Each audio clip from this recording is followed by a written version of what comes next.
Okay, so got the Coldside done. Intercooler goes straight off the turbo there. As you can see, straight off the turbo, goes down around that. Across the intercooler here.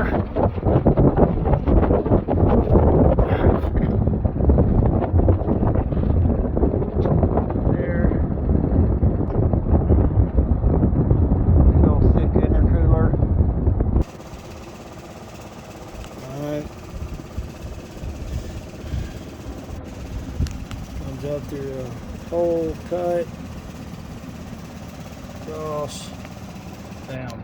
Got to put in the blow-off valve. That's it. There you have it.